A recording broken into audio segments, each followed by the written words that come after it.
All right, so thank you guys. Thank you guys for coming to College Application Crash Course Part 3, Financial Aid.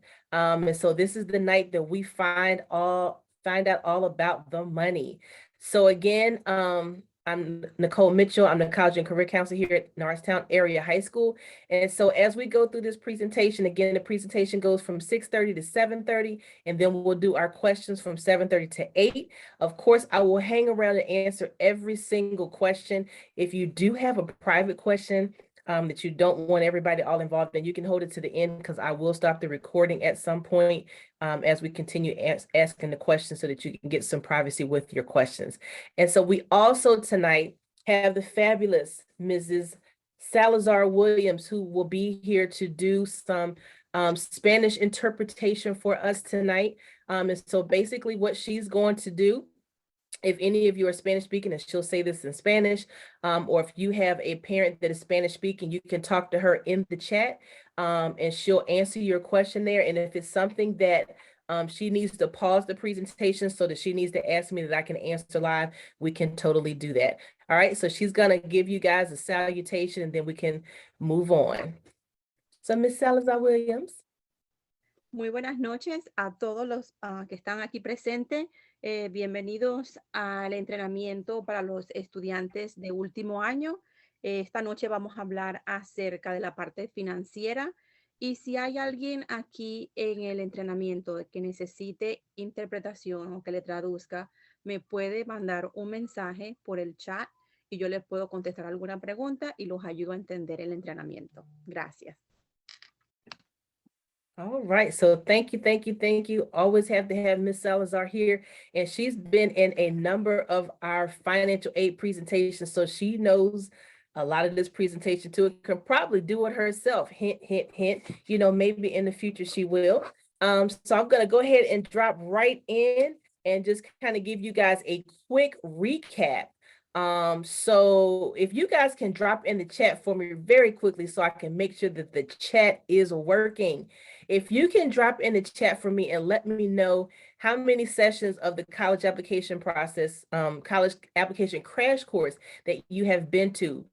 So if you were at all three, the one in May, the one last night, and today is 3, or if it was just today until yesterday, 2 or 1. So type 3, 2, or 1 in the chat for me so I can see who's been here and how quick of a review that I need to do. Okay, so most of you guys have been here at least 2 nights.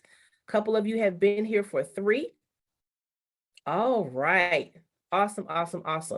So again, we did record these sessions and I'll show you guys how to access those in a second. So that's great. So the first night, we talked about how to get ready for summer. So that was in May. So we pretty much just reviewed some things that you guys should have been doing over the summer in little bits and pieces, but still enjoying your summer so that you can kind of just cut down some of the work that needs to be done right now.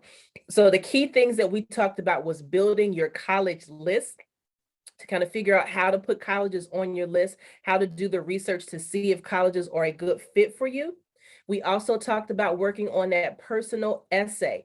So your personal essay, in my opinion, in my experience, has been the part of the application process that has slowed people down the most because that's where they usually get stuck. Everybody does everything else first and kind of holds that to the end. And so the personal statement is something that you definitely should start working on now if you haven't done so. We also talked about something about the net price calculator that every college has on their website to kind of give you an idea of how to forecast, how to figure out how much the school is going to cost. So we are going to talk about that a little bit tonight. And then we also talked about college fit in that first session. And so we use the acronym SLAM. So when you are looking for a college, you want to make sure that that college is a great fit, because just because someone tells you that a school is a good school does not mean it's the place for you. So the acronym SLAM stands for social, location, academics, and money. All right. Then the second night, which was last night, we talked about the Norristown High School process. So we talked about what role you guys play in the process, what role the college and career counselor, me, plays in that process, and what role your school counselor plays in the process. And so there is a guide that I can give you that kind of breaks down everything. So again, make sure that you watch that first and second recording. It's on my YouTube page. And of course, I will give you guys the link for that. All right. So tonight, can you guys drop in the chat tonight? Drop in the chat tonight. Drop in the chat tonight. Let's make sure this chat box is working tonight. We will talk about the money because that's what most of you guys care about anyway, is the money. All right. So I am going to go ahead and share my screen and go ahead and get started here. All right.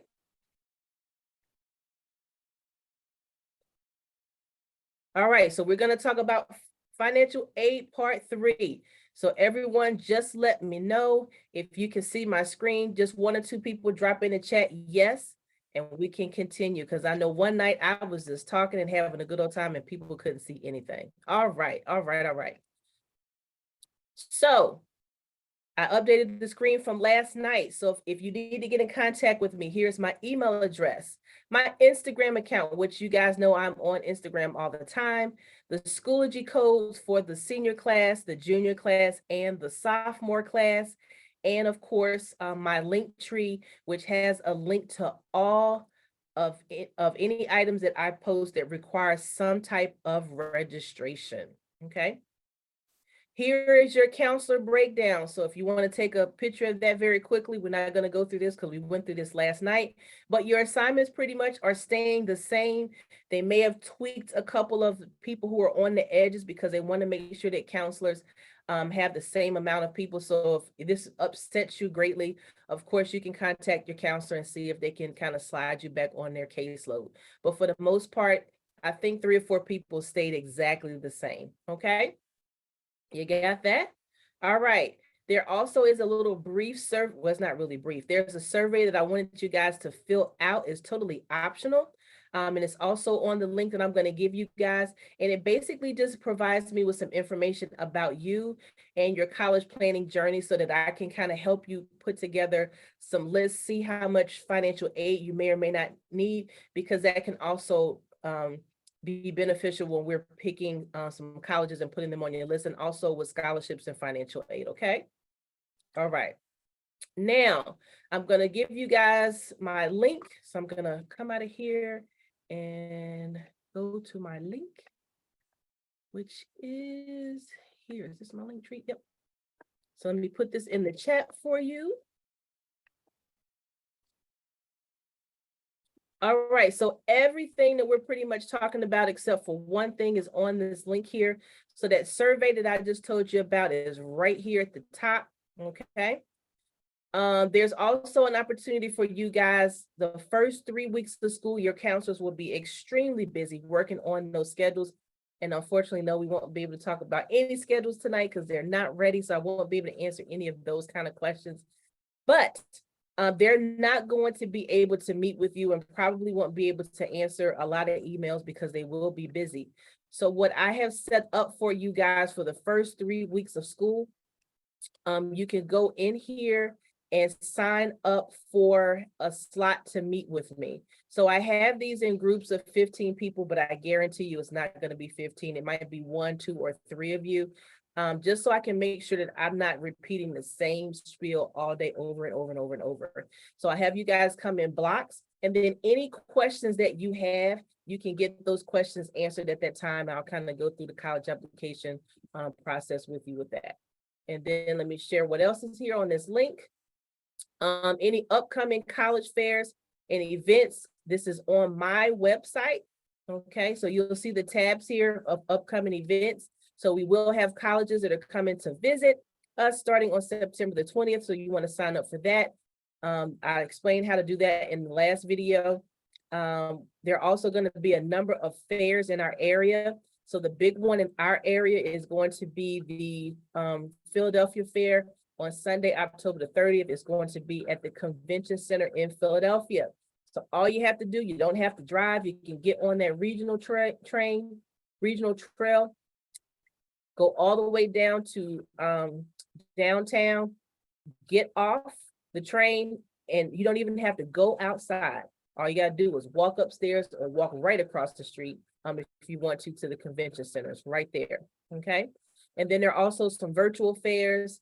There's another big fair in our area that just has state colleges, so you can see which one of these that you want to participate in.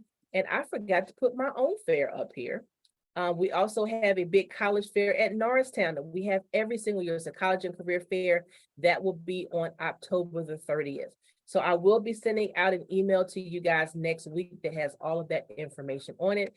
And then lastly, if you're planning on going to or looking at some historically Black colleges and universities or HBCUs, the Malcolm Bernard HBCU College Fair happens every year at the School District of Philadelphia. They have something coming up in November on the 16th. The registration is not open yet for individuals, but you definitely can go to that site. All right. And I'm talking quickly because I went into detail with this last night and I don't want to take up too much time, but you can go in here. Your counseling information is on here with their assignments. It's all here. There's a tab here, colleges that accept our students. So this is the top 10 from last year and all of the colleges that students were accepted to last year. Here's a little shout out page with students and their college acceptances. There's also some how-to videos here, especially when you start going into Naviance, to put your colleges in there. So there's some little short 2-minute, 3-minute, and 5-minute videos that shows you how to do some things there. And then lastly, the application timeline. So when I do meet with you guys in small groups, this is what we're going to be going over. So it's no big secret. So if you want to go in here on this tab that says senior application, everything is in here with links and everything and explanations, okay? And then here's a tab for scholarships and a tab about financial aid information. All right, so that's everything that I have on there. All right, so I'm going to go back to that presentation. So does anybody have any questions before I continue? I know I talked quickly. Yeah, I see a question in here. Okay, let's Salazar Williams. All right, so before I get started, some quick breaking news. The first part does not have anything to do with financial aid. The second part absolutely does. So you guys may have heard that some schools in the public state system in Pennsylvania have merged together. And so they have merged together and they're starting to flow together. So one section is called the Pennsylvania Western University. So Clarion, CalU, and Edinburgh are acting as one unit. And then you have the Commonwealth University of Pennsylvania. So Bloomsburg, Mansfield, and Lock Haven are serving as one unit. So basically what it is going to be one school, 3 locations. So they're still going to have their same locations, the same name, but they're merging resources and finances and doing some recruiting as a joint entity. Also, let's say you go to Bloomsburg, but Mansfield has a Japanese class that you want to take. You'll be able to take classes at the campuses that are connected to you, and you don't have to actually go to that campus to take it. All right, so as I get more information, I'll disseminate some information to you, okay? Now, also, President Biden today dropped information about student loan forgiveness. They've been talking about this since right before the election. So he's going to be waiving $10,000 for borrowers, households that make less than $125,000 a year. And if any of those students are Pell Grant recipients, which we're going to talk about in a second, and basically Pell Grant recipients mean that those students, after they filled out their financial aid application, it was shown that they need some additional funding. They're also going to get an additional $10,000. So for a lot of people, millions of people, they're going to get $20,000 waived. And for a lot of people, that wipes out all of their loans. Okay. And then you'll see some other things that have nothing to do with you guys, really, unless you are a student, your parents are a student on this line, or you may have some older siblings that graduated. All right. Okay. Any quick questions about these two things before I go on to the next part? Because this is some great news. I could talk about it all day, but that's not what we're here for. All right, so I'm going to keep going. If I see a comment in the chat, then I will answer it. All right, so let's do me a favor. Let's drop in the chat and let me know, what are your feelings about paying for college? Drop in the chat. What are your feelings about paying for college?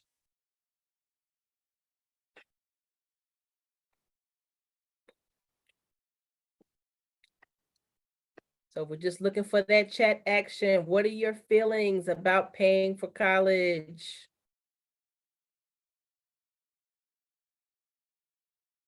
All right, stressful. And what is making it stressful? What is making it stressful? Scared, yes. What is making it scary and stressful? Drop that in the chat for me.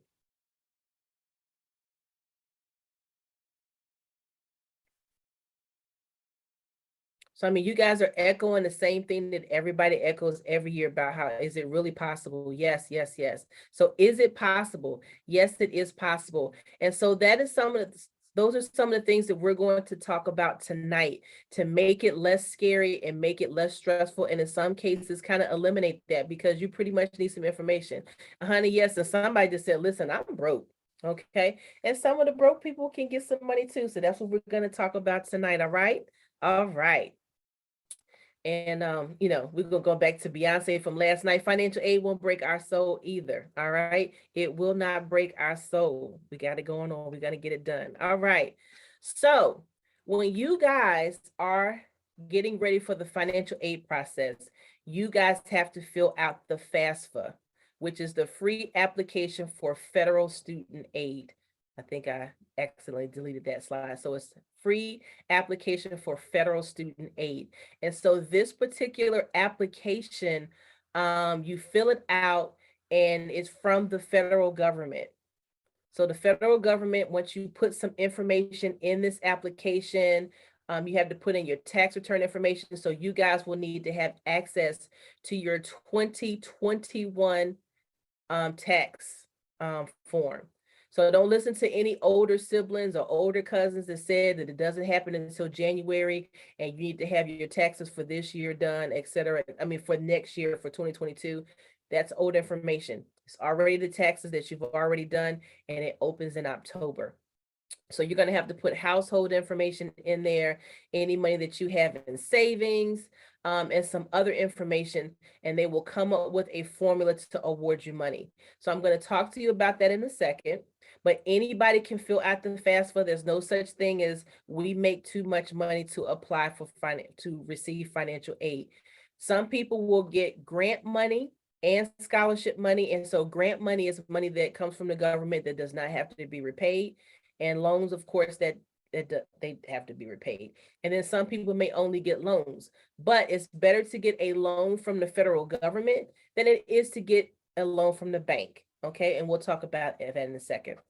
So step one, when you're doing your FAFSA, is that you have to create an Fsa Id. And so that stands for Federal Student Aid ID. So basically, it's a fancy term for a username and a password. So the student needs an ID and the parent needs an ID. And so in order for you to create this account, you also need a social security number. So you do have to be a US citizen or a permanent resident to be able to be the student and get financial aid through the government. Now, your parent does not have to be a citizen or a permanent resident, but the student does have to be one. So I know that some DACA students do have a social security number, but again, you have to be a US resident or a permanent resident. So if you are a student that is a permanent resident, a citizen, but your parent is not, then what happens is when you continue filling out the entire application, there's a signature sheet that has to be signed at the end, and we'll talk about that in a second, okay? So again, this application opens October 1st. I'm sure it's not going to be this color. It's probably not going to look like this because they update the interface every single year, okay?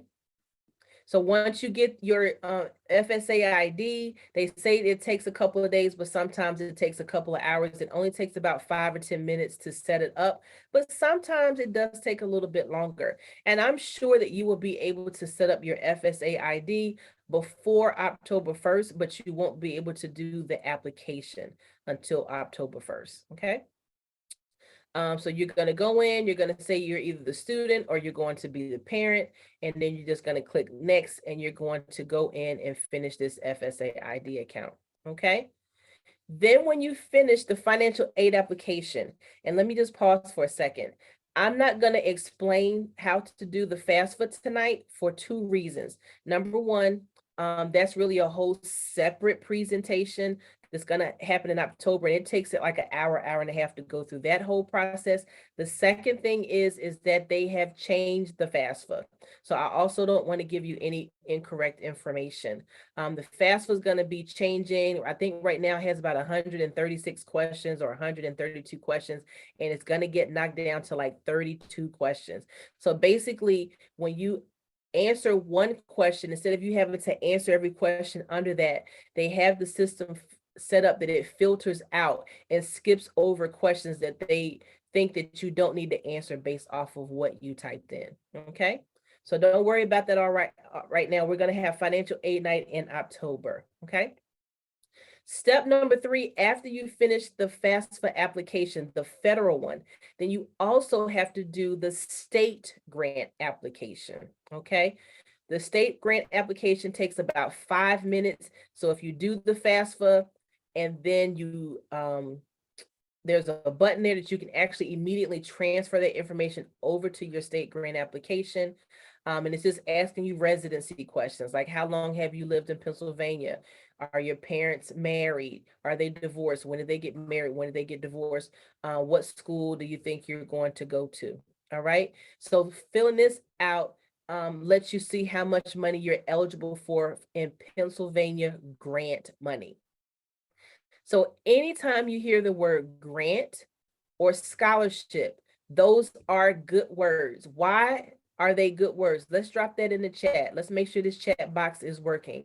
When you hear the word grant and scholarship, they are good words. Why are they good words?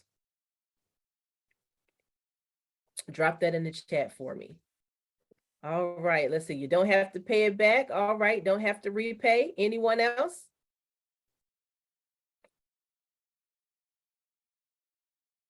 All right, that's what everyone is saying. You do not have to pay that money back, and you don't. But loans, you do have to pay back, and you have to pay that back with interest, okay? So when you finish that entire report or application, they're going to send you an email, and it's going to give you a summary of what you have submitted. That email may come right away. It may come in a couple of days. And so you're going to be able to go into your account and pull something called a student aid report, or they also call it the SAR, okay? So on the SAR, it's going to give you some information. It's going to give you a number that represents to a school how much money are they able to award you in grants and loans. And so you see right here that it says EFC. That stands for expected family contribution. And that is the number that after they do all of these calculations, they're going to come up with a number that represents, and they send it to the school so that they can determine how much aid you're eligible for. Now, we're not going to talk too much about the EFC number, because when they do the overhaul with the FAFSA this year, they're going to eliminate the EFC, and they're calling it something else because EFC has been so confusing to us. Because when people see that number, they think that that's what they have to pay for school, and it's not accurate. So the new acronym is going to be called the SAI, which stands for the Student Aid Index. Okay, we're not going to go into any deep conversation about that. We'll do that at the financial aid meeting. Okay, so a question here says, do I have to know which college I want to go to before applying for financial aid? Great question. You do not have to know what school you're going to go to. On that financial aid application, you're going to have space to add 10 schools on that application. You don't even have to be finished with the applications, because all this is doing when you finish the application is just going to send the report to those schools. And then if they do accept your application and offer you admission, when it's time for them to put together a financial aid letter, then they will use that information and send it. Now, if you're going to apply to more than 10 schools, after 2 or 3 days, you can delete some schools off, and then you can put, more schools on and replace them, because those reports would have already been sent out. Okay, so you don't have to be done with those. That's a great question. Oops, what happened? What happened? Okay.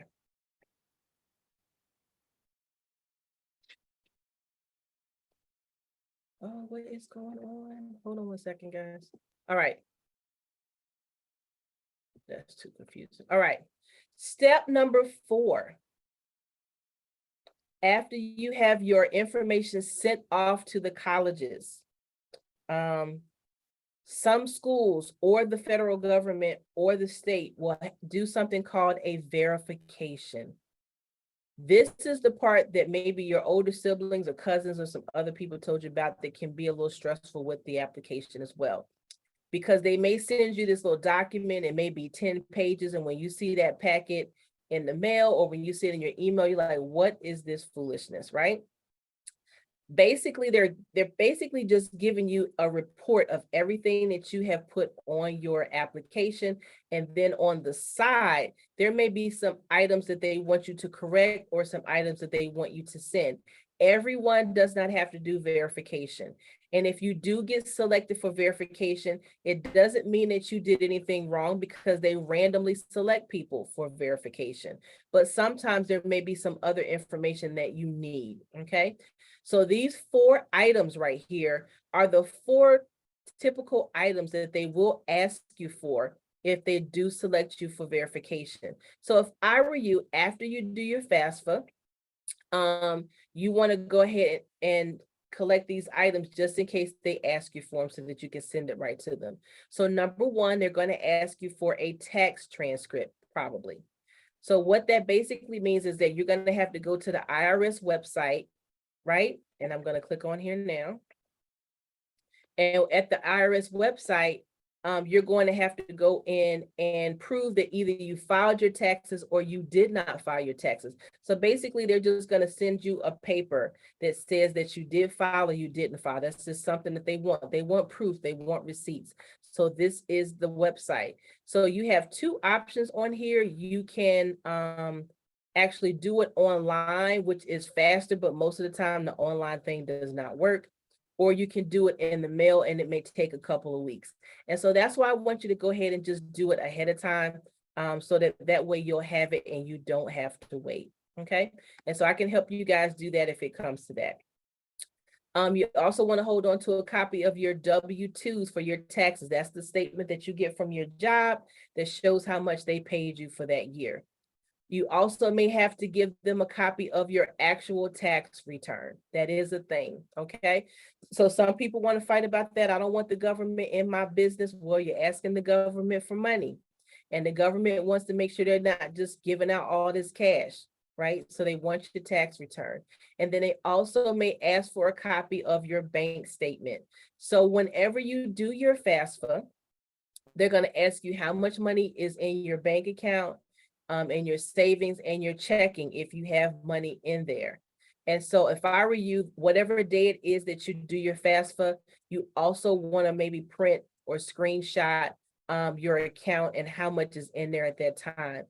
Whatever statement that you get from one month to the next, maybe print that out, because they may ask you for a copy of that. So some of you may not have to do any of this. So I'm just letting you know that this is a thing. So definitely feel free, if you do get selected and you're concerned, just email me and I can walk you guys through that. All right, so I see a question in the chat. What if you didn't do your taxes? If you are a student, you can put on there that you will not be filing your taxes. That may cause you to get a verification.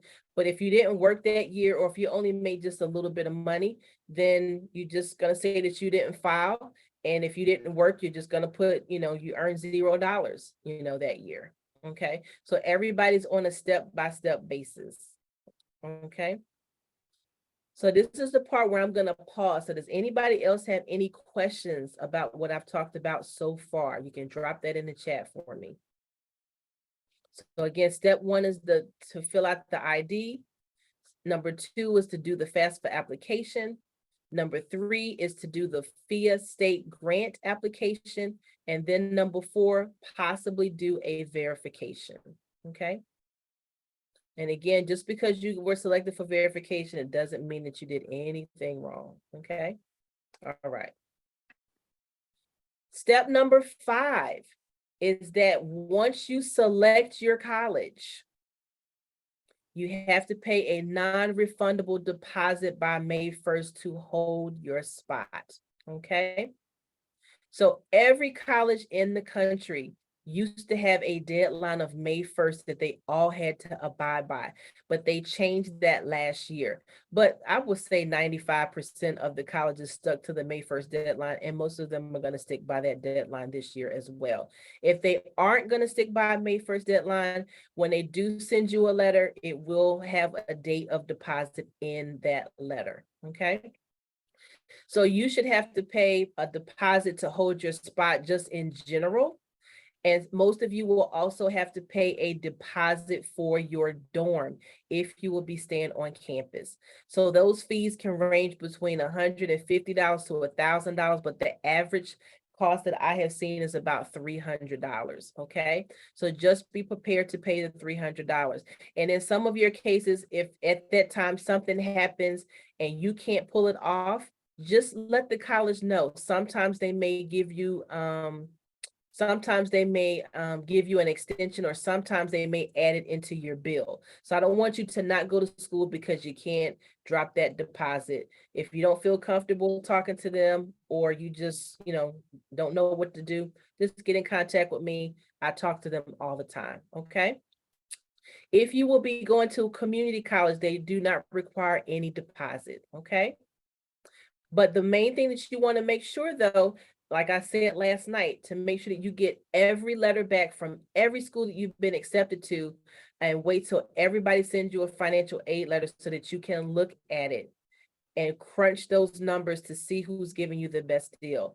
And I'll sit down with you and go through each one of those, okay? All right. So quickly, let's talk about the 4 types of aid from the government. I see a question in the chat. Regarding the W-2, what should I do if my parents get paid in cash, or at least one of my parents gets paid in cash? Okay. That's going to be a little bit difficult because they want to have some kind of a paper trail.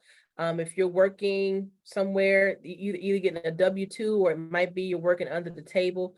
It's going to be on a case-by-case basis. So again, you probably will be selected for verification if, no W-2 is sent, because you have to note somewhere that you're getting money from somewhere. They're going to ask for some type of a paper trail to see where that money is coming from, okay? All right, so there's 4 types of aid that you guys can receive when you do that FAFSA, that federal free application for federal student aid application.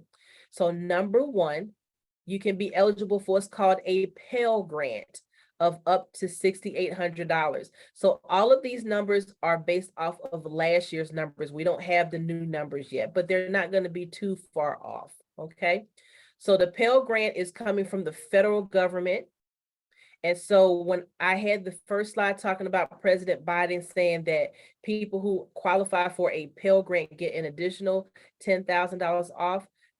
So you have to meet a certain income requirement to get that full Pell Grant amount, okay? You can also be eligible for something called the SEOG grant, or the Supplemental Educational Opportunity Grant. That can be up to $4,000. And so that grant is for families that are showing a higher need, and so they get some additional money from that school.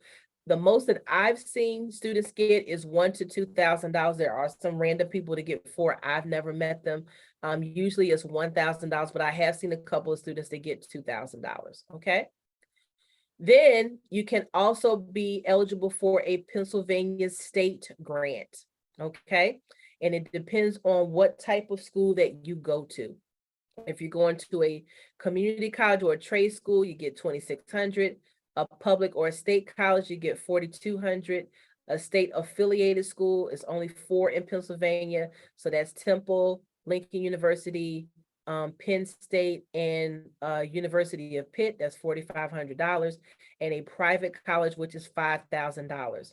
You also can be eligible for money for these 5 states if you go out, or these 6 states if you go outside of Pennsylvania, but you're only going to get a maximum of $600. So for all of you guys who are saying, I want to get as far away from my family as possible, I just have to get out of Pennsylvania because Pennsylvania is just too much, I just have to go. Please be mindful that when you do go out of the state, number one, if the college is a public school, they're going to charge you out of state tuition. It can be an extra $10,000, $15,000, $20,000. And secondly, you won't get any of this Pennsylvania state grant money unless it's one of these 6 states and it's only $600. So I'm not saying don't go out of Pennsylvania. I'm just saying keep that in mind as you're doing your math, okay? Then the 4th type of money that you can get from filling out that application is something called a federal Stafford loan. And so freshmen can borrow $5,500 the first year of school if you're what's called a dependent student, meaning that you're depending on your parents to take care of you. Now, there are some students that are independent students. That's a whole long conversation. We're not going to go into that one.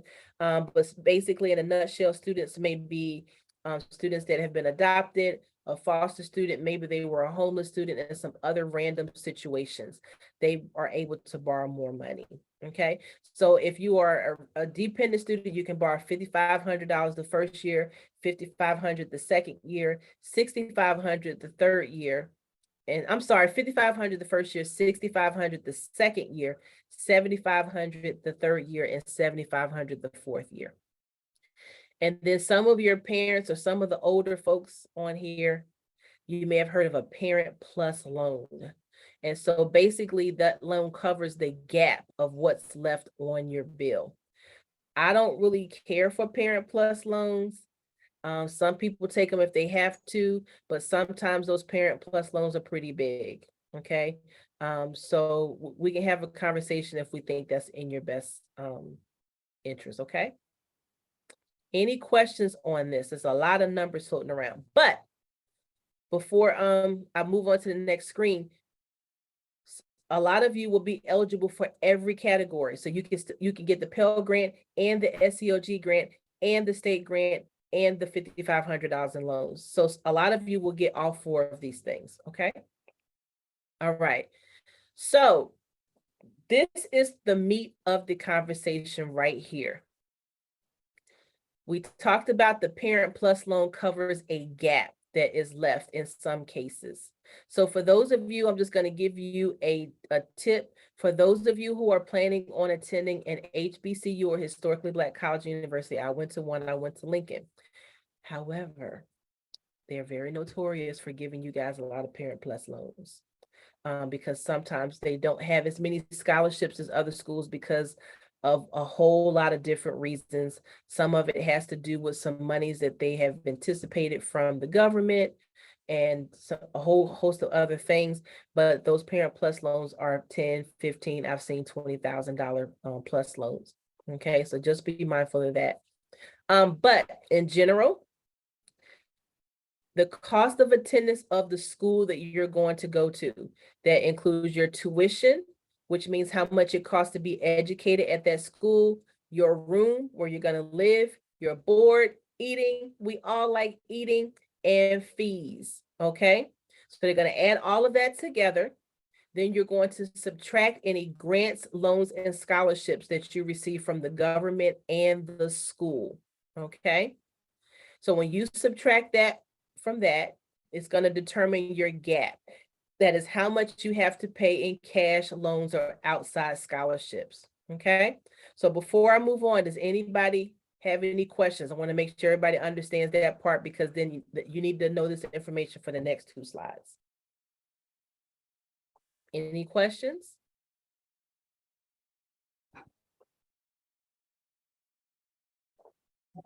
All right, I'll move to the next slide, but if I see a question, I'll stop. Okay.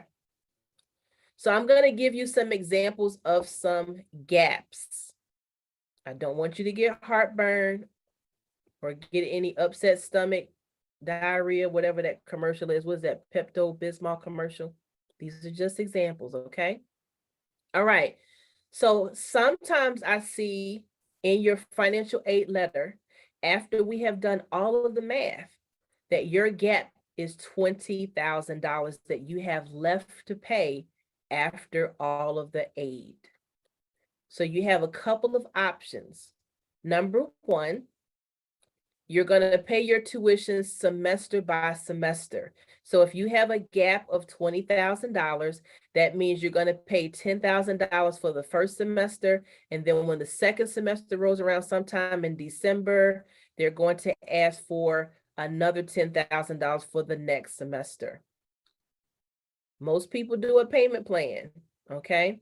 So a payment plan means that you're going to put down some type of deposit, and then you're going to split the rest of the money into, let's say, 4 or 5 payments, okay? So if you do a payment plan, you're going to have to pay a $35 fee or $40 fee, and that's usually a one-time fee for the 4 years or 5 years that you're at that school.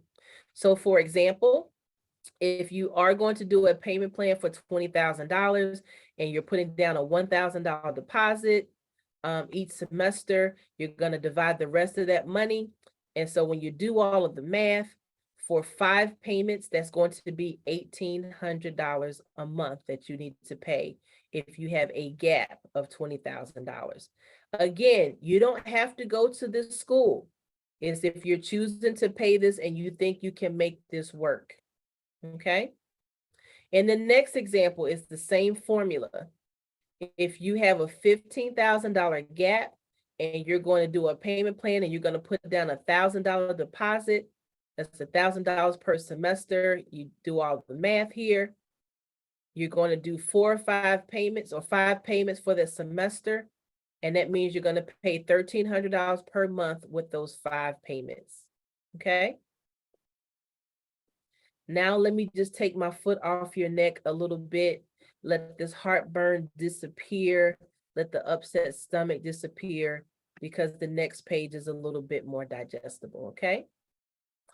If you have a $10,000 gap, if you do the payment plan based off of the formula that I have here, putting down a $1,000 deposit per semester, you'll pay 5 payments of $800, okay? And then the last section, if you have a gap of $5,000 and you do the formula, you pay the $1,000 per semester. If you do 5 payments, that's $300 per semester. I mean, per month, okay? So these are some examples. So the reason why I'm giving you these examples is because a lot of people say, Miss, we don't know how we're gonna do this, but we're just gonna make it work. And sometimes we can't make this work. We have to be realistic. And so that's one of the reasons that we want you to put 6 to 12 schools on your list, because they're all going to package your financial aid differently. Some schools you may have a big gap. Some schools you might not have a gap at all.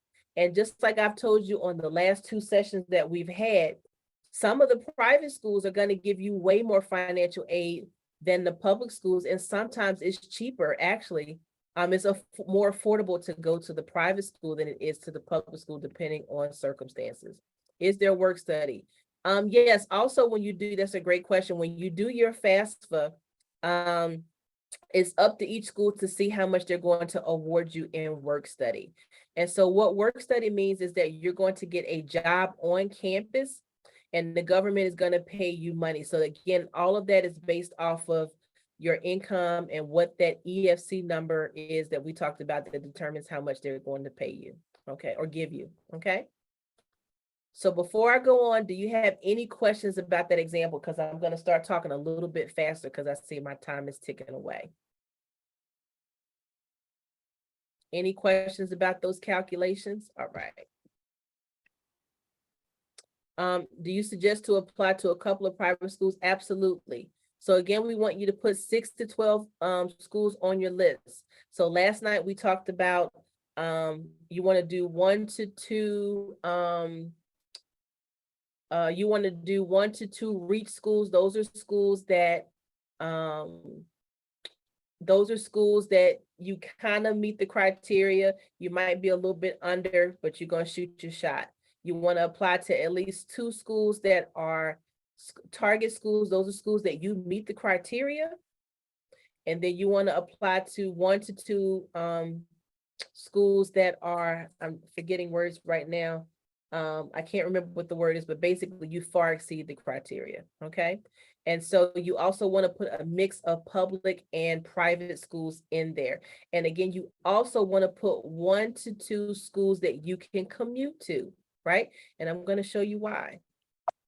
If you put 1 to 2 schools that you can commute to in here, in most cases, when I have been looking at students' financial aid packages and looking at their gap has been $15,000 or $12,000. And in general, that's how much room and board costs. So for some of you who are really dead set on going to a school and it's nearby that you can commute and get there in 30 to 45 minutes, if you knock off the room and board, then you can afford to go there.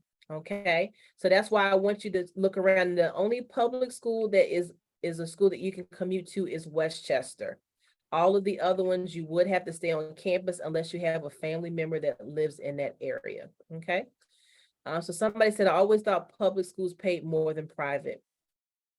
It's not that the public schools pay more than private schools. The public schools have a lower tuition. So they get money from the state of Pennsylvania. So if you weren't able to watch the first video, I think I went and explained this in detail, but the public schools get some monies from the state of Pennsylvania to lower the cost of tuition. And again, tuition, we said, is the amount that it costs to educate you there. But they do have some scholarships, but they don't have as many scholarships as a private school does, right? The private schools, they get money from a whole bunch of other different places. They usually have something called an endowment. It's a big pot of money that they have that they use for several different things. And so sometimes they pull money out of there and give out some huge scholarships, especially if you're a student that is checking boxes that they're looking for a student, okay? All right. Real quickly, we talked about this in the first session. If you want to kind of go on that website to see if a college is affordable for you, you want to go and look for their net price calculator. This is something that you should be doing now. So you don't go on the website and look in the search bar and say net price calculator, because you're rarely going to find it. Just go onto Google and say net price calculator for Arcadia University, and it's going to take you to that page.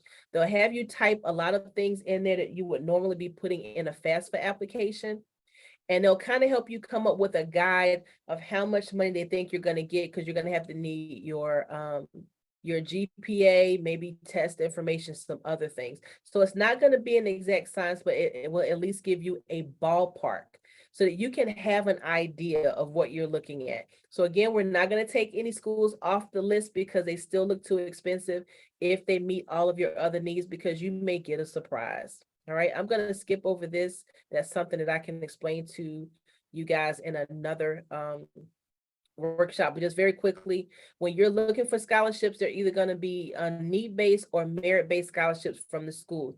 So basically, a need-based scholarships means that the school is going to give you money because of your financial aid if you are a lower income student. Or merit-based, they're going to give you money based off of your grades. But if you are a student that is considered a low income and you have amazing grades, you might get a mixture of both of them, okay? If you're playing Division I or Division II sports, these are the rules as far as scholarships, okay? If you're going to a Division I school, they do have full to partial athletic scholarships, but across the country, they only have a certain amount of scholarships that they can give out, okay? Division II, they only give you partial scholarships. Division III, they don't give you any athletic scholarships. However, I know some people whose grades weren't that amazing, but they got some academic scholarships instead of the athletic scholarship at the Division III schools, okay? So that's just something that you want to take into consideration. All right, so we talked about these things already. You want to make sure that you look at all of your financial aid letters before you drop a deposit. If you didn't get the financial aid letter, you want to check your FAFSA account to make sure that you put the school on there. Make sure you completed your fee application. And I'm going to give you guys so many reminders and stalk you and pull you down to make sure that these things get done. When you reach out to colleges and you see a scholarship on your letter, you want to make sure that scholarship is renewable, meaning that you're going to get that scholarship every single year, because some colleges want to do what's called front loading, and they want to give you a scholarship that you're only going to get 1 year. Okay. So every time I review your letters with you, I'm going to ask you to ask them that. So you want to check. Sometimes in the letter that you receive from the school, it's going to tell you if it's renewable or not, but you want to check. And you always want to ask for help. So don't think you're stalking me. Don't think you're bothering me. I enjoy actually doing this part here, finding some ways to kind of find you some money. Okay. Okay, can we talk later? My daughter's on. Yep, absolutely, Miss Lynn. All right. All right, we talked about this a little bit. 5 things that you should consider when you're receiving a scholarship. Is it renewable? How much is the tuition? Because sometimes students come down to me and they go, Miss Mitchell, I got a $10,000 scholarship from such and such a school, and the school costs $70,000. I don't want to get too excited about that because there's still $60,000 that needs to be taken care of. You may get some financial aid, but don't get all excited because they gave you $10,000. Or the new trick that they do now. They'll say every student that gets accepted to this school gets a $15,000 scholarship every year. Basically what that means, that's called tuition discounting. What that really meant, so let's say the school costs $50,000 to go to. They really wanted to drop that price to $35,000, but they want you to feel like you're getting a deal. So they do that for families that they know that are not going to be eligible for financial aid and can afford to pay. They want those families to feel like they're getting a deal. So instead of reducing the price, they just tell you that you're going to get money off. It's like when you go to the mall, you're going to go to the sale rack first and look at some things. And if you don't feel like you're getting, you may go to the regular rack and there's no sale, but you're going to go to the sale rack and say, oh, this is a deal. So colleges do the same thing. Okay. Also, we want to find out if a scholarship is going to be stacked or displaced. And so what that means is that most colleges, when you get scholarship money from outside of the college, they will allow you to stack it and continue to add it to your account, okay? But some colleges, when they see that you have received some outside scholarship money, they are very shady. They will take some money back from you. They will. So that's why whatever school that you're deciding to go to, we want to ask those questions to them. We can just email them and ask them, or it might be on their website. In most cases, it's not going to be on their website. So we want to find out, okay? And there are some colleges, particularly state colleges, that have full tuition scholarships. So once I get that list, I'll make sure that you have access to that, okay? All right, any questions so far? Because I'm almost done. I think I got about 3 or 4 slides left.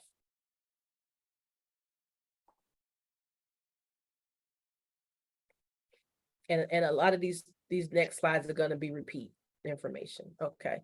When applying for federal aid, can I also apply for a private scholarship? Yes. So you guys can apply for scholarships for days. And so one of the links that's on my website that I went to last night, if I have time when we finish, I'll show it to you again, and you'll keep getting it in email. I have a list of scholarship links that you guys can look at to research scholarships for full year renewable scholarships. And then sometime in December and January, we get all of the local scholarships from organizations in our area. Those are the gold mines that most of them, the majority of them are not renewable, but they will at least help you with some books and chip off your your cost for that first year. And they're usually just for students that live in Pennsylvania, Norristown, the Philadelphia area, etc.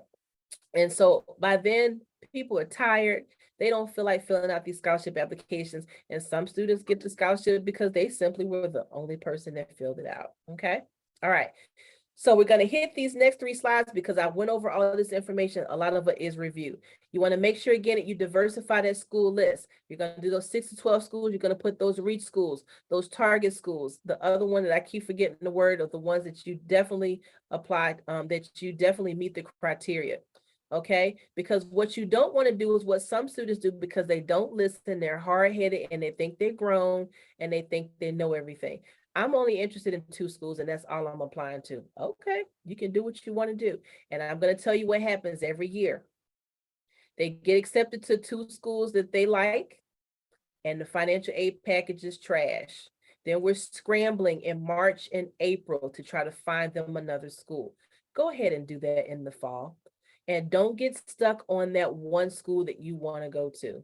Okay, you need to keep your options open for your second and your third choice. Because I'm going to be honest with you, the college game is a racket right now as far as cost. It is outrageous what the sticker price is for school. And when people my age, I'm 49. Yes, Noxzema. I'm 49. When I was in school, a lot of people own their homes. They could kind of take some money out of their home and do some other things. And tuition wasn't as high as it is now. It's ridiculous. And so I don't want you getting upset with your parents, fighting with your parents about where's all this pot of gold, all this money that you have saved up for school. Students, most of your parents do not have all this money saved up for school. And I'm going to be honest with you. When I took my stepdaughter through the process, we didn't have it either. So we're in the same boat that you guys are sitting in now. Some of you guys may have a 529 plan that you save money into, or you may have some money that you save, but most of us are trying to figure out how we're going to make it work. Okay, so that's why what you want to do is that graphic that I showed you guys with those monthly payments on there. Instead of figuring out how much money do you have saved for me for college, what is our budget? What can we pay per month for me for school? That's an easier conversation for you to have, because students and parents, drop this in the chat for me. If your students come home and say, how much money do you have? How much money do you make? What is the answer that you're going to give? Or students, what is the answer that you're going to get from your parents? Put that in the chat for me. Drop it in the chat for me. Fire up that chat box. What will be said when students ask, how much money do we have? How much money do you make?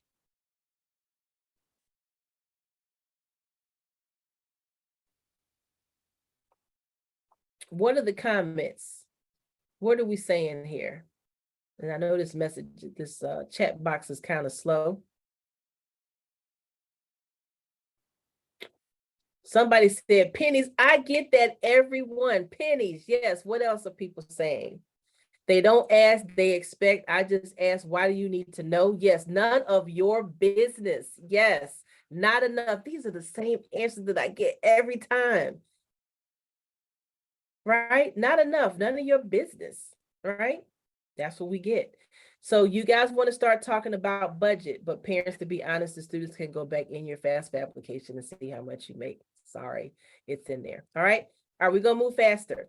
So we talked about making sure that we don't take a school off because it looks like it's too expensive.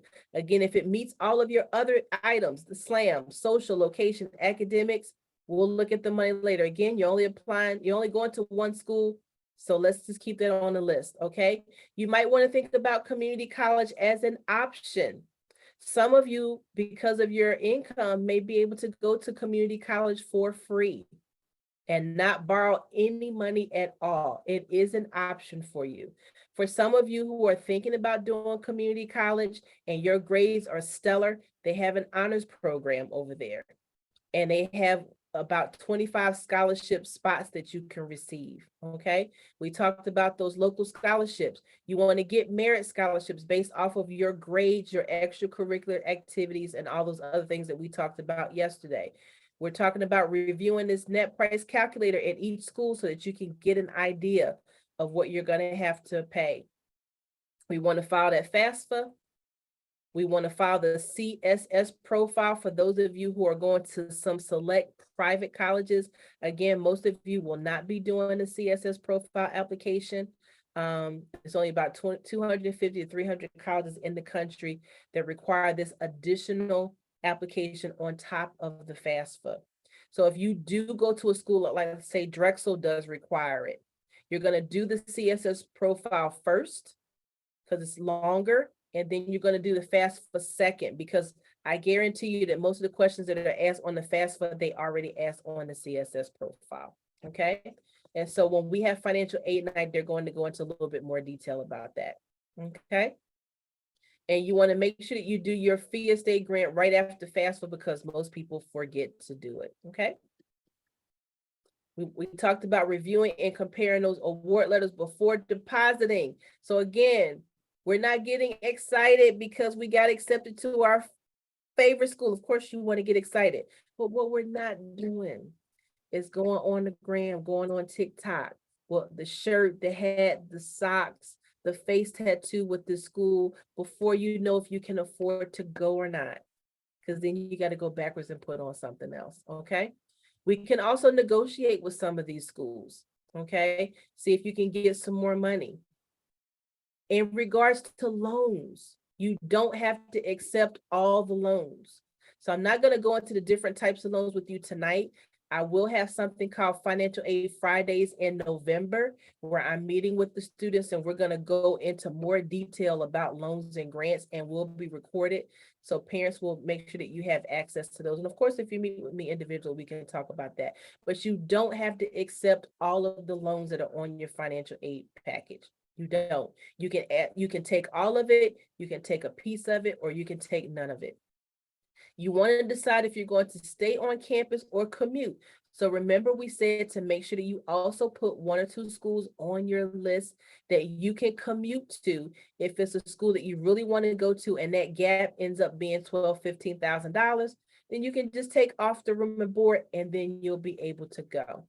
Decide if you're going to go out of state or stay in state. Remember, if you go out of state, it's going to cost you more money. But there are some colleges that will give extra money to people who are coming from out of state, okay? And the last thing on this page here is that you guys want to have honest and open conversations about your finances. There are some parents and guardians that will not give you any information, and you have to have your parent financial information on there to process that application, okay? They have to have it. Is the FIA done every year like the FAFSA? No, the FIA, you only have to do that one time.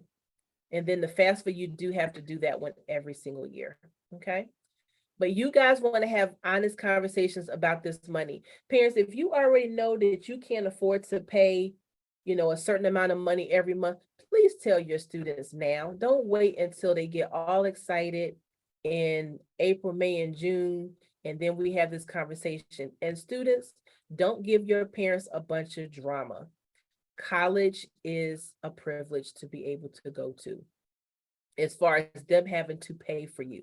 Their responsibility is not to pay for you to go to college. It's a great thing to do. It's a nice thing to do, but it is not required, okay?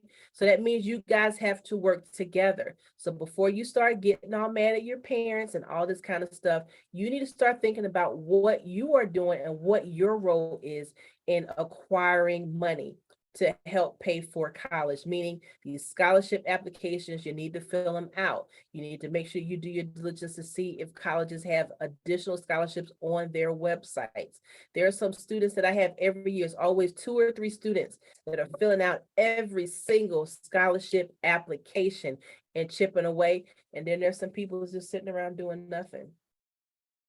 right? They're just waiting for somebody to deliver them a sandwich in their hand so that they can just eat it, and waiting for somebody with a napkin to wipe the mustard off the side of their face. So what is it that you guys are doing to make sure that you're closing that gap? Because it's not really your parents' responsibility. It is a privilege if they do it for you. But the way our bank accounts are set up these days and the amount that college costs, it's not going to be doable in every case as far as the way that you want it. So that's why we have to have a lot of conversation. Okay. All right, very quickly, these are a review of what we did last night, your key deadlines, okay? So for those of you who are playing Division I, Division II sports, you want to make sure you fill out that application from the NCAA Eligibility Center. And I'm going to give you guys a big handout. I'm going to email it to you tomorrow with all this stuff on it, okay? The FAFSA opens up in October. You really want to get that done right away. So that way, if you do get accepted to the colleges that you are on the top of your list, then they can start putting together the packages for you. Remember, you might get selected for verification, and sometimes that drags things out. So the earlier you get your FAFSA done, and we're going to have a FAFSA completion night to help you with that, you'll already be done and ready by the time they're ready to package you, okay? Remember all of your deadlines. So you want to look at the schools to see if you're going to go regular decision or early action. We explained this last night, and see what those dates are. So don't wait. You want to go and look what those dates are now. I just got an email from Georgia Tech, and their early action deadline is October the 17th. So some of these schools keep making them earlier and earlier. So that's why you want to check now. But it's October 17th for their students that live in Georgia. And I think for people outside of Georgia, it's like November something. Okay. If you're applying to a specialty program like art, music, nursing, pre-med, engineering, you want to see if they have an early deadline. Okay. The unofficial deadline for all colleges is Thanksgiving. We talked about this last night. If you can get all of your applications done by Thanksgiving, then you're in a great spot because you can kind of rest for a little bit. You don't have to keep working. Okay. Your award letters, your financial aid award letters are going to start coming between January and April. But to be honest, most of those letters will not come until February, March, and April. So I don't want you to think that these colleges are just kind of messing around and taking their time.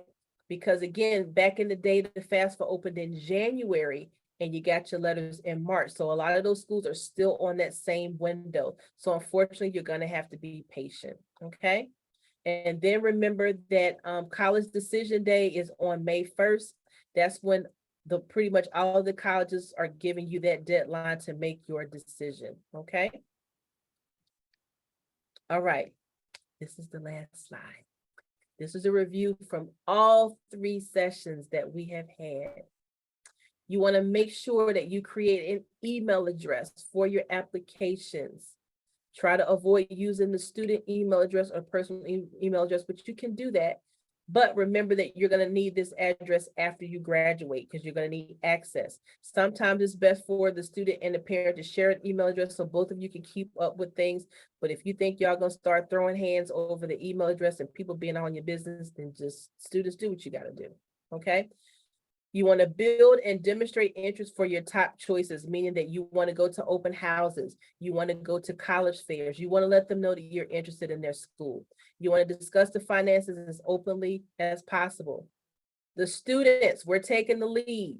I don't want to get 5,000 emails from your mama, and I'm saying mama right now, filling out stuff, asking me 1,000 questions that the student can't ask. Because when the students go to college, they're going to be considered adults. And the people in the financial aid office and the people in the admissions office, they're not going to talk to you. They're going to talk to the student. So let them take the lead. Now, again, if they're not doing anything, get in contact with me. I can help you out with that because I've been through that too. All right. We want to be realistic in our choices. We talked about some of this other stuff. You want to make sure that your major or your field that you want to go into, the college has. Students, you want to write your own essays. Colleges know when parents have written those essays, okay? Don't take in on the unnecessary debt, and you want to work together in this process. So parents, I'm going to give you a secret. Students, close your ears, okay? Students, do this. When I was going through the college application process with my stepdaughter, it was very stressful. I knew what I was doing and I was stressed out. And so there were some things that I needed her to do, but I didn't want to get into a big fight with her every time. And she was sick of talking to me too, because I was being very annoying and irritable. So anything that I needed to get done just so we wouldn't have to fight, I just emailed her counselor and said, hey, this is what's going on at our house. I need her to do X, Y, and Z. Can you just talk to her for me and not tell her that you talked to me? And they said, cool. And that was it. Because as parents, we always feel like we have to be right. We want them to do it because we said so. At this point, it doesn't matter who gets the student to do it. Just let people do what they do. So if y'all need my help, just email me and it'll be my secret. Okay. So I want y'all to take some breaths and smile. This is going to be okay. Just take your time and do little bits at a time. And we'll get all of this stuff done for you guys. Okay. So students, this is my last thought for you. Everybody is stressed because when they do these applications, it's not an exact science. And these are the two questions that everybody asks. Does the college want me? And am I good enough to be able to be accepted to this school? College application process is not an exact science, and you guys are going to get accepted to most of the schools that you're going to apply to. Trust me, you will. But some of these things are not an exact science because the reasons that colleges are picking people now has nothing to do with you personally. Some of the colleges have certain mandates that they have to meet in order to select certain students. The football coach may need, X number of, different sport organizations may need certain types of athletes to come to their school. There may be a senator that has donated money for a library and their kid is getting ready to come to school. The president of the university may want certain types of kids. Somebody in a certain department, the English department might be light on students and they want you to recruit more students. They may be looking at certain personality traits that people had last year and they like that personality trait, so they may want to attract more students. So a lot of times the reason that you are not selected to a school has nothing to do with you as a person. And also, most colleges, they only have a certain amount of space to accept students, and that's it. Right? So I don't want you to get all caught up in your feelings about, do they want me? Am I good enough? Is my application good enough? This is what I want you to focus on. Focus on doing your best work on your application. Did you do a great job with your essay? Did you spell check your essay? Did you get somebody to check it behind you? Did you provide them with information that they can learn something new about you that's not in a letter of recommendation from a teacher and is not in your application? What did you put in your little small statements, small paragraphs in there so that they can learn some more about you? I'm on a couple of scholarship committees over the state of Pennsylvania, right? I don't know any of these students and I'm reading their essay and I'm like, wow, I'm learning things about this person that I don't know. And sometimes when I read those essays, when we read those essays, they sway us to vote for them, right? And it doesn't have to be a stellar essay, but it's about the content and what they're writing about. But you want to be able to give that college insight as to who you are. Because remember, they're only looking at pieces of paper or looking in their computer and just looking at a bunch of data. And so that's what you want to focus on. You want to focus on doing your best work and then hit that send button. And that's it. You don't have time to be worrying about, do they want you or not? Did I impress them? That's too much pressure. Because again, a lot of the times nowadays, especially if you are a student that has stellar grades, the reason why you did not get accepted to the school has nothing to do with you. Okay. All right. So now we're going to go into our question and answer session. Should I allow colleges to see my SATs and ACTs if my scores are low or high? That is a great question. So I'm going to stop sharing and go into this part. All right. So with the SATs and the ACTs, We talked about this a little bit last night. So you want to make sure that you go back and watch that video. Do not send your SAT scores or ACT scores to the college straight from your test administration. You want to wait until you get your scores back, and then you want to look at your choices of schools and look to see what their range is.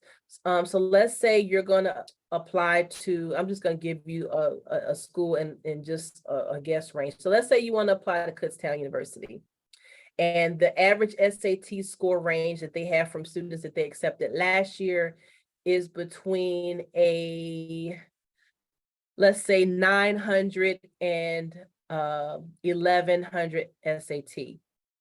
If your SAT score is on the higher end, then you should definitely send it, or above that, you should definitely send it. But if it's in the middle or below that, you shouldn't send it. So again, 60% of the colleges this year are test optional.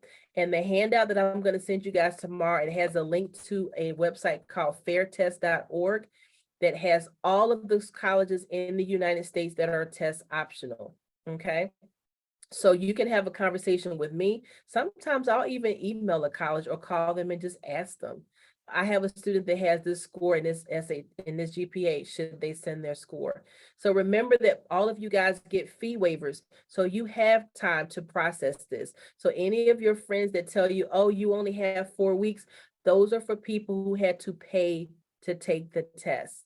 They only have a certain amount of time. But if you have a fee waiver, then you can send your scores when you want to from College Board. So we don't even put your scores on your transcript anymore, okay? Because we want to make sure that that's a go for you.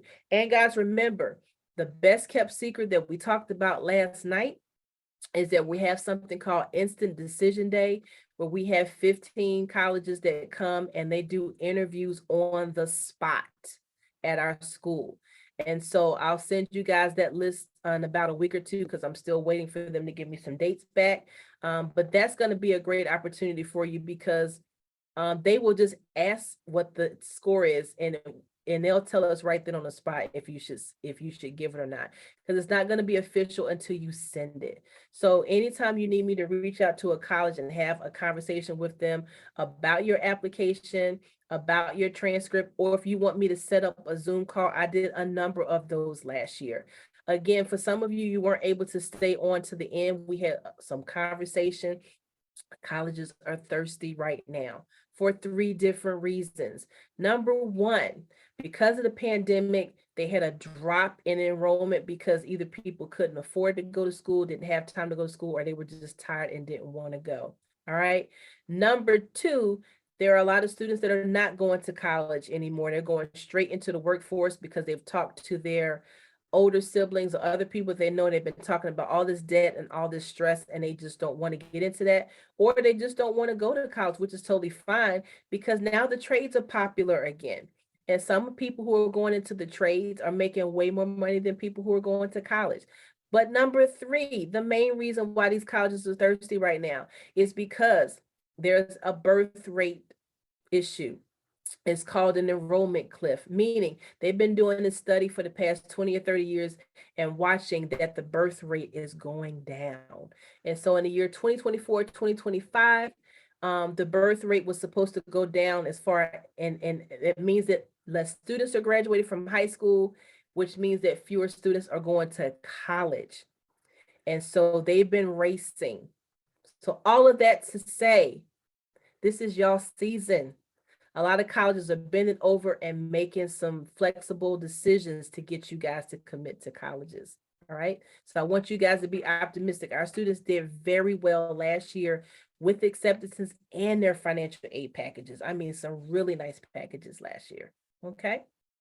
All right. What other questions do you have? Because I'm done. But we'll do the questions for a minute, and then once they slow down, I'll turn off the recording, and anybody who has any questions that are outside the recording, I'll stay till all the questions are done. So any other questions? How helpful are my grades in obtaining the financial aid that I need for college? That's the main thing that they're going to be looking at. They're going to be looking at the type of classes that you have. if you have any honors classes, if you have any advanced placement classes, if you have any challenging classes like a pre-calculus, or if you have biology too. So they might not be weighted, but they're advanced classes. They want to see how much rigor you have on your transcript, meaning how many classes do you have that you're showing that you can handle more material? Are you taking any dual enrollment classes? Okay, they want to see how many you have. So you don't have to have all weighted honors in AP all the way down the line. But if they see that you're taking on more responsibility each year and you're maintaining, that's what they want to see. Okay, they want to see that you have extracurricular activities, that maybe you have a part-time job. And just a repeat from last night, some of you guys can't do extracurricular activities because you work or you babysit, and now you can put that down as an extracurricular activity. Some of you guys translate for your parents when they're trying to do some business and you've been doing it your whole life. You can put that down too. All right. So that's how you get those merit scholarships, because they're looking at those things and offering you scholarships based off of it, especially if they see something that you're doing that really meets one of the missions and values that they have for that particular school. Okay, how do we schedule the small group sessions with you? So tomorrow, I'm going to send you guys an email that has some information about how to do a group session and how to do, if you just want to meet about the college stuff, and a group session if you need to take your test. But since y'all are here tonight, that link that I gave y'all, I don't know why I'm whispering, because y'all are the only people that can hear me. But let me put this in the chat for you, because I just need to clean it up. But the list that I gave you guys last night, that I put on this link, let me see if I can find it. When you guys go on here, go college planning info session for seniors, you can go ahead and fill this out right now. You can just go in and fill up your spot. I know you want to see your schedule and see what you have, but if you want to go in here and pick a slot and then change it later, you can. It's going to be plenty of space for you in here. So you literally just go in, you click sign up, you hit submit and sign up, and then you go ahead in here and you put your name and your email address and you hit sign up, and that's it. Okay, so you can go ahead and do that right now. You don't even have to wait. But I'll send you guys some information on Schoology, and I'm going to put it on Instagram. I'm not going to send an email because you're going to get tons of email from the school. I'm going to put it on Schoology, okay? All right, the next question. If the student wants to go to college but has no preference on where to go and or is undecided on what he wants to be when he grows up, how do you handle that? That's a great question. And to be honest, the #1 major in the country is called undecided. The majority of students have no idea of what they want to do. So what I would suggest to you guys is maybe find 3 areas of interest that you have and see if those schools have that. But we have some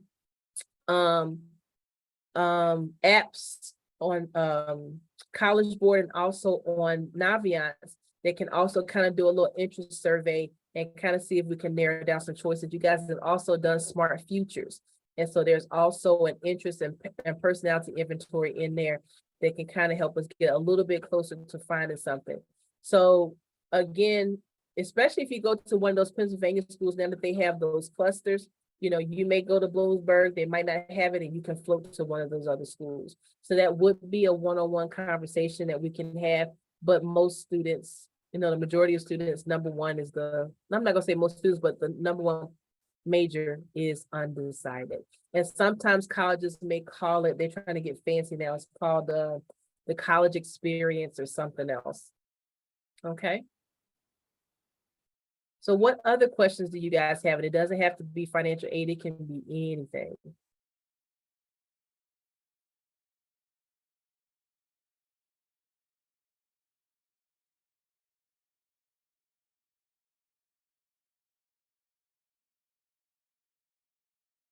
All right. Looks like we're good here. So just remember, again, I'm going to send you guys some information tomorrow, probably tomorrow afternoon, that has information. I'm going to send you the videos. The videos from last night is already on YouTube. And then I'm going to send you notes from all 3 meetings that we had, okay? And they're going to be a series of workshops throughout the first semester to repeat any of this information. I'm going to have the financial aid night, the FAFSA completion night, that you guys can come in and get assistance to filling it out. During the daytime, we're going to have financial aid Fridays. It's going to be 3 sessions so I can break down the financial aid process in more bite-sized pieces for you guys. And there's also going to be some sessions for students that are planning on going to work right after high school. We have some businesses that are going to come in and talk to you guys about some internships, some jobs that we have now. And of course, we have our big college and career fair on Friday, October the 7th. Okay. So there's going to be a lot of opportunities to help you guys. We're not going to leave you out there hanging. We're going to help you and make this process as easy as possible for you. Okay, can we reuse an essay from one scholarship to another? Absolutely. These scholarship organizations don't talk to each other. You just have to remember though, if you're going to reuse an essay for a college or scholarship, to make sure that you change the name in there if you have to put the name of a college or an organization there, because sometimes people don't cut and paste well. So you want to make sure that you do that. But with these essays, this is something else you guys want to make sure that you do, because I've read a lot of scholarship applications from the 2 or 3 committees that I'm on. Make sure you answer the question that they ask you.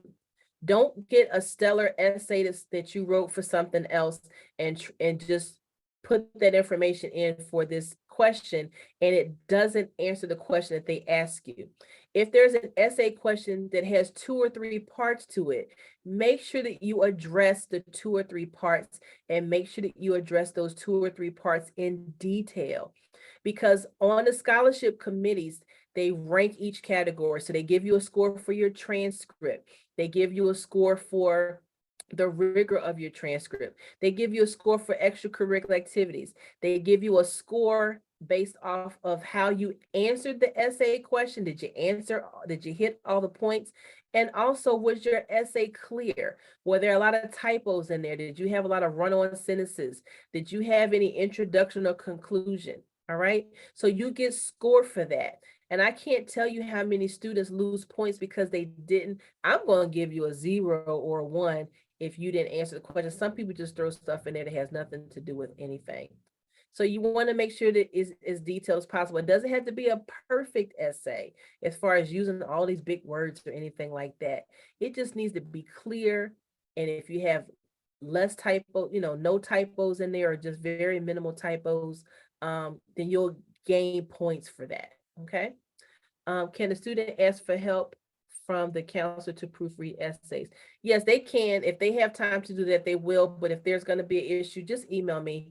I can help you. And we're also working to get some people to come in and do some help with essays. So we do have one department from Villanova that's going to start offering some essay help around October. Our English department is trying to put something together. And then I have one more person that I'm trying to reach out to help with the essays. And I'm pretty good with the essays. I just told y'all I love commas a lot. So you want to get your English teacher to check behind me. Can a student add a recommendation letter that is not from a teacher to Naviance? You can get recommendation letters from a teacher, from a coach, from your club sponsor, if you are doing an extracurricular activity. Maybe you do volunteer work and there's a person outside of school that can write a letter from you, but just make sure that you get at least 2 teacher recommendations, okay? And you want to make sure that you pick someone that knows you well, not somebody that likes you, because I like a lot of people, but that doesn't mean that I know them well enough to write a letter for them. If you're going into engineering, preferably you want to ask a math or science teacher, to be 1 or 2 of those recommenders. And again, you want to give people 2 to 3 weeks to be able to do these letters for you. Okay. So you guys are asking some great questions. Any other questions? Again, I'll stick around.